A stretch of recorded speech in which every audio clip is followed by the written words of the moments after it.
Which nation did God use to bridge the gap between heaven and earth? And how did that nation come into being? Find out next on the Prophetic Connection. This place, the Mount of Olives.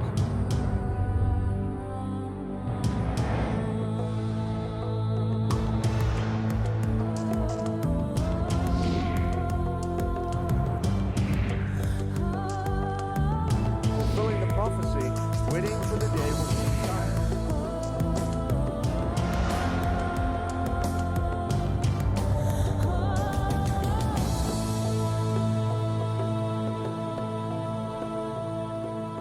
First man and the first woman, Adam and Eve, were placed in a beautiful paradise on earth. We call it the Garden of Eden. And God gave them a wonderful gift, the gift of free will. You may freely eat of any tree in the garden except one, the tree of the knowledge of good and evil. He gave them the choice. They chose wrongly. And sin, disobedience, and rebellion were born in that garden. As a result, a holy and righteous God banished the man and woman from the garden and from the tree of life. Up until that point, they could have eaten from that tree and had eternal life. But from the moment they sinned against God, they were destined to die physically, as all men and women are destined to die. Rebellion was born in the Garden of Eden. It continued through the book of Genesis. When we get to Genesis 6, Noah's world is full of rebellion, so much so that God causes a worldwide flood and destroys humanity in that moment. That rebellion against God continues until this day. Yet just a few chapters after chapter 6 in Genesis chapter 12, God chooses a man, a righteous man, who believed in one God in a society that believed in many gods. And God would use that man to reconnect heaven with earth and bring humankind back to himself by a bridge of reconciliation.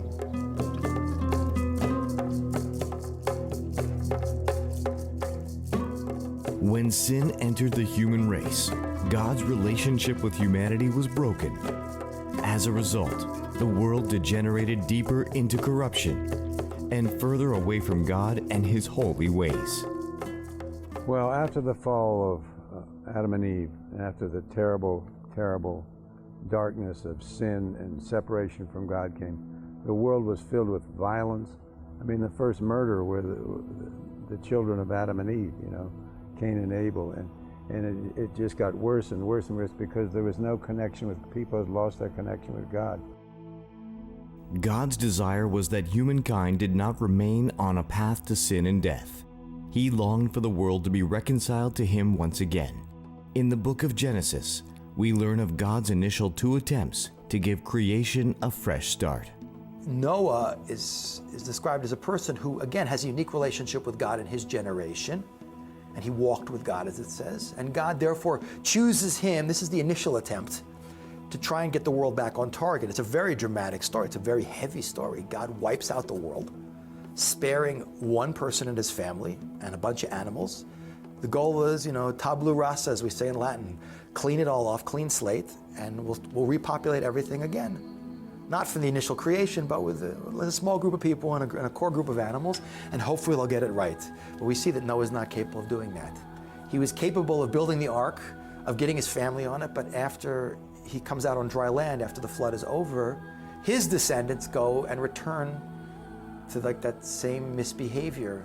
And as bad as it got, as terrible as it got, God finally, He found a man named Abram, who lived in today what is southern Iraq, and He started speaking to Abram. There was something about that man that God could work with him to start his time clock toward restoring his relationship with the people. According to the Bible, God's second attempt to give creation a fresh start was to create through Abram a nation that would assist humanity in finding its way back to God. At the time God called him, Abram was living in ancient Ur, which today is modern-day Iraq, where the trend was to worship many different gods and idols. God told Abram to leave Ur and go to a new land, where God would start a brand new nation through him, a nation that would serve the one true God. God eventually changed his name from Abram, meaning exalted father, to Abraham, meaning father of a multitude. But what was it that made Abraham God's perfect choice? Abraham's real greatness is twofold. One, his ability in a world that's entirely polytheistic to totally think outside the box and rediscover this idea there's an infinite being God. And the real greatness of Abraham is, of course, his commitment to that idea, to believe in an idea that's so radical. And not just to keep it to yourself, but to dedicate your life to making sure the whole world hears about it, even though you know no one's going to accept it, and they're going to try and kill him for it. That's the real greatness. I hold that he is the ultimate idealist, the real truth seeker. You know, he wants truth regardless of any consequences, and that really is Abraham's greatness in the world.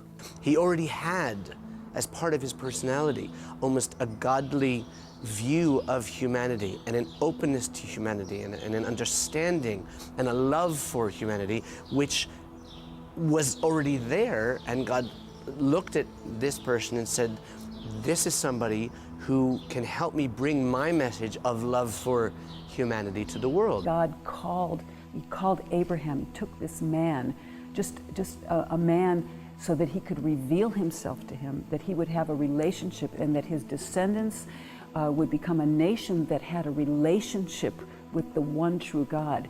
And then that nation would be the vehicle for God to reveal himself to all the nations.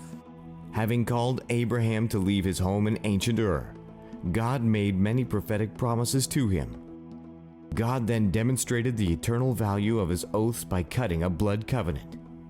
This covenant was not a sign of favoritism, but rather a solemn vow that Abraham and his descendants were destined to have a unique future. They would demonstrate a relationship with the one true God.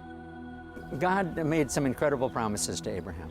Then he said that he would have descendants that would be as numerous as the stars in the heaven and as the sand by the seashore, and that his nation would be the example nation for all the world. He said, in you and in your seed, all the families of the earth will be blessed.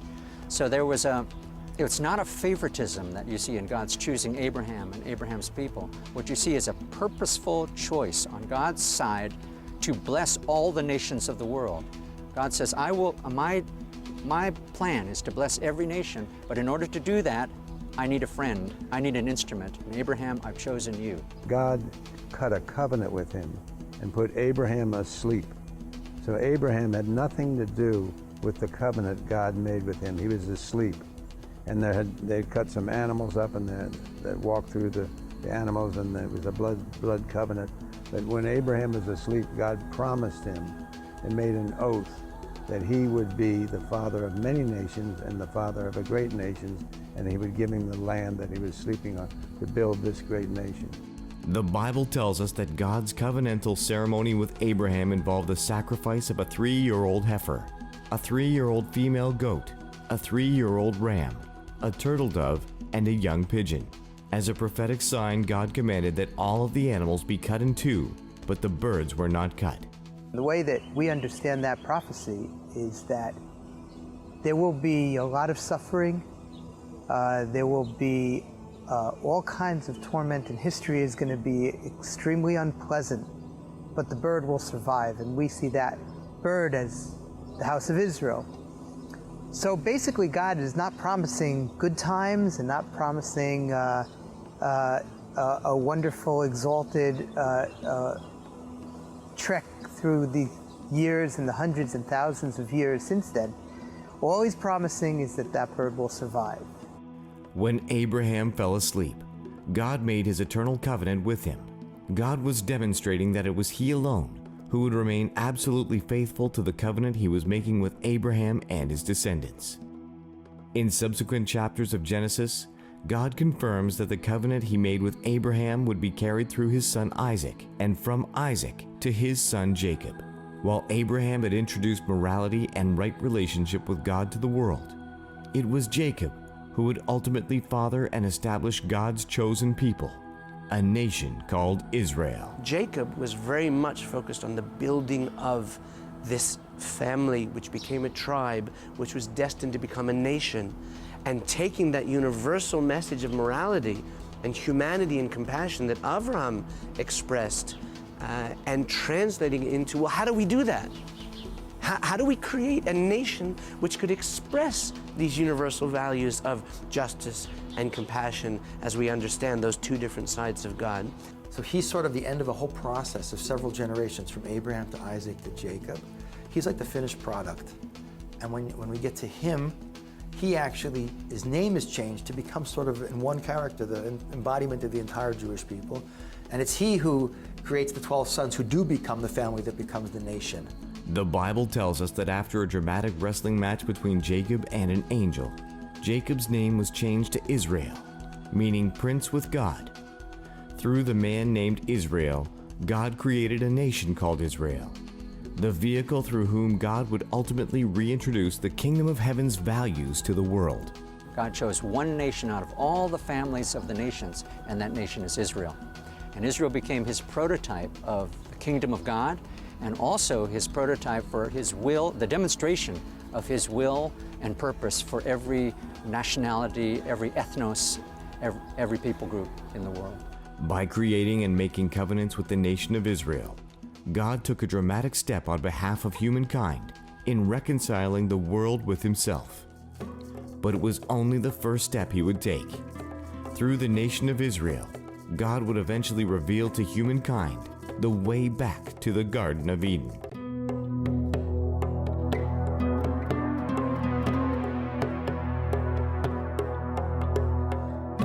When God placed the man and the woman in the Garden of Eden, God's desire was that there would be unbroken fellowship between heaven and earth. But man violated that trust that God placed in him. And so God had to do something different. And he did it through a man and a nation that came from the man. Let me read the account in Genesis chapter 12, verse 1. Now the Lord said to Abram, "Get out of your country and from your family and from your father's house, to a land that I will show you, and I will make you a great nation, and I will bless you, and make your name great, and you shall be a blessing. And I will bless those who bless you, and curse him who curses you. And in you all the families of the earth shall be blessed." So God looked over the earth, and he saw a man who worshiped only one God, the true God, in a world that had many gods. And God saw this righteous man and chose him, and he would be the father of a nation through which salvation would reach the ends of the earth.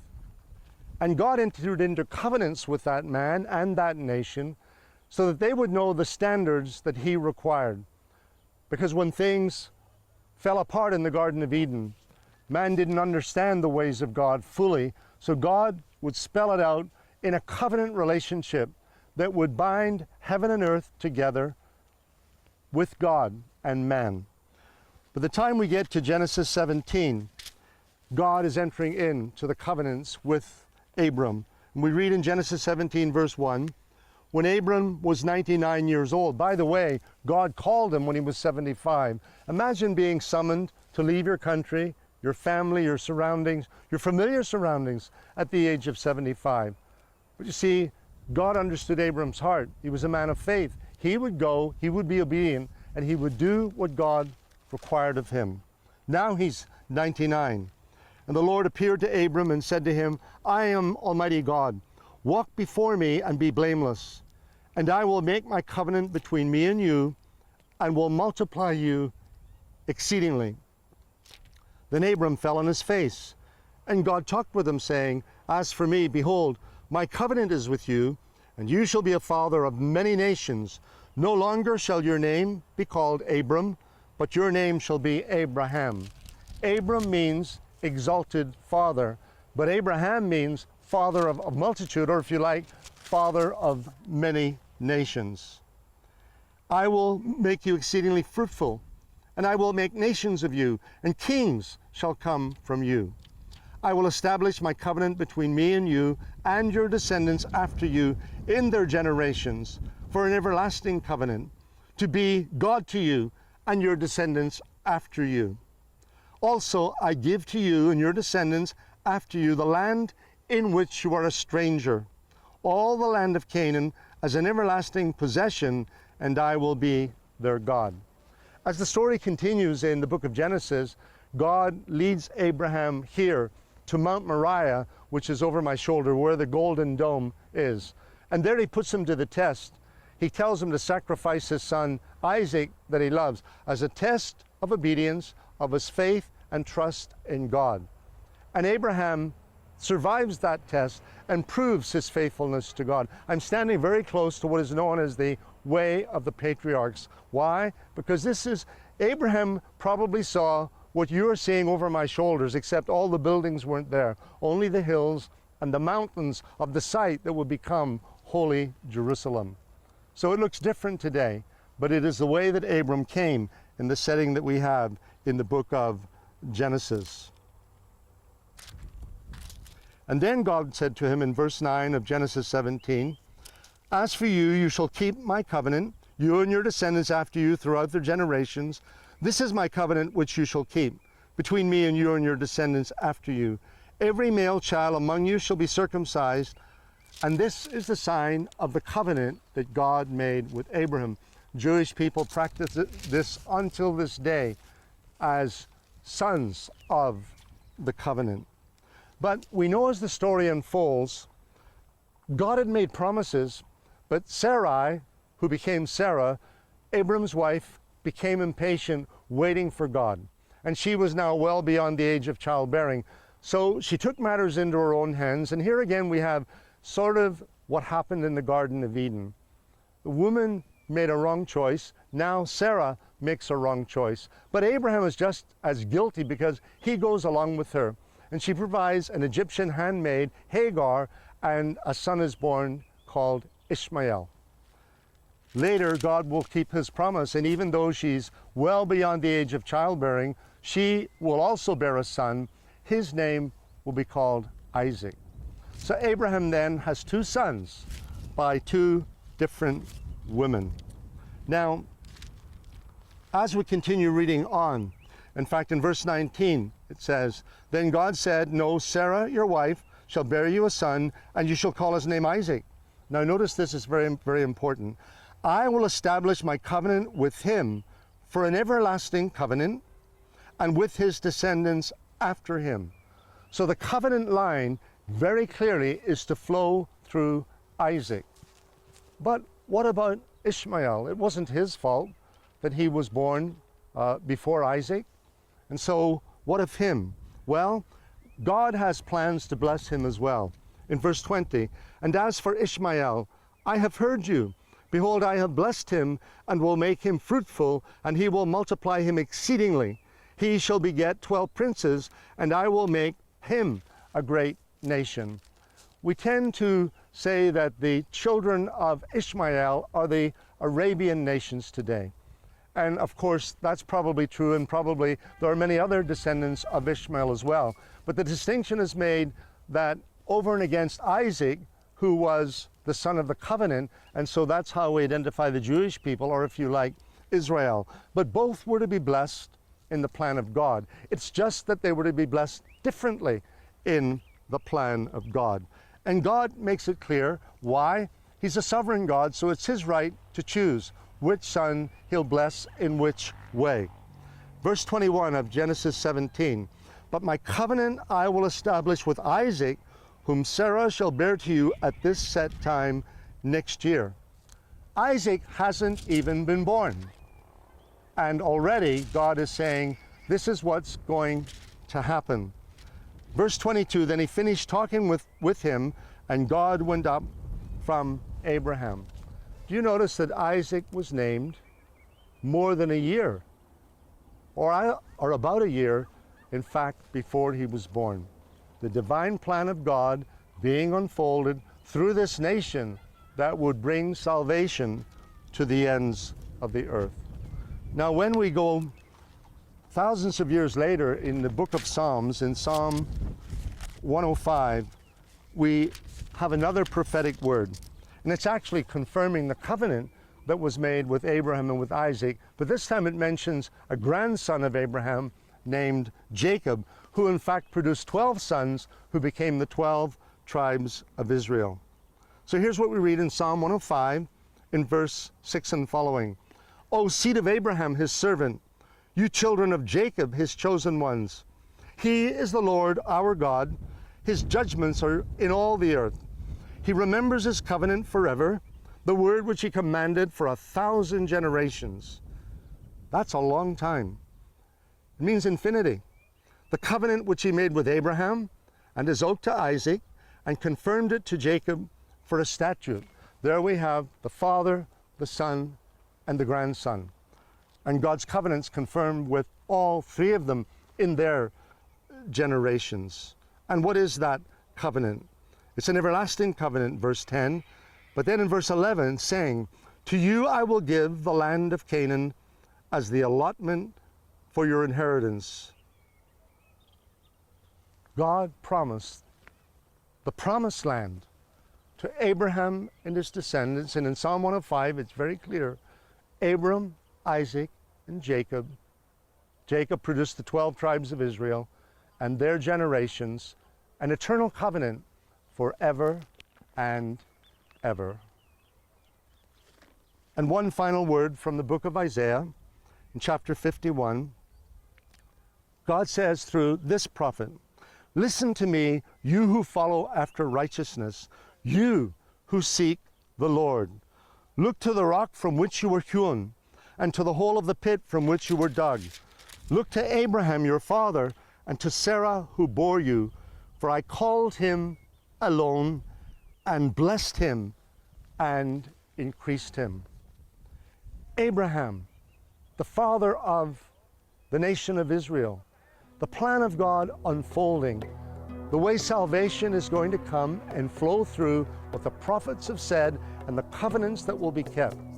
And God will reconnect earth with heaven, a new way, with a new plan, one that brings salvation to the whole human race, to those who believe in God.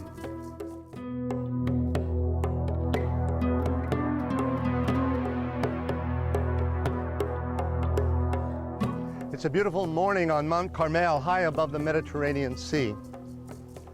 Yesterday we were filming on a boat off the coast of Israel. And on the boat we had a large group of Israelis, men and women together. And they saw what we were doing, and so when we had finished, one lady was waiting at the bottom of the steps when we came down from our filming platform. And she asked, she said, what are you doing? Why are you doing it? So we explained who we are and why we film, and talked about the prophetic connection that we're making for people through television. And then she said, well, why are we special? And that gave me a wonderful opportunity to answer the question and tell her. So we've already discussed through the Bible God's love for Israel, and the fact that they're the only nation on earth with whom he made covenants. Covenants that are eternal, which means they are for today and for tomorrow. God's covenants will be reflected in tomorrow's headlines. That's the special relationship God has with the people of Israel. They are also the ones through whom he connects with earth. They reflect heaven's light, if you like, with the nations. And his promises are being fulfilled with Israel today. God has brought them back, and he's establishing them here in the land of Israel. And they're prospering here, which they can do when they are in obedience with him.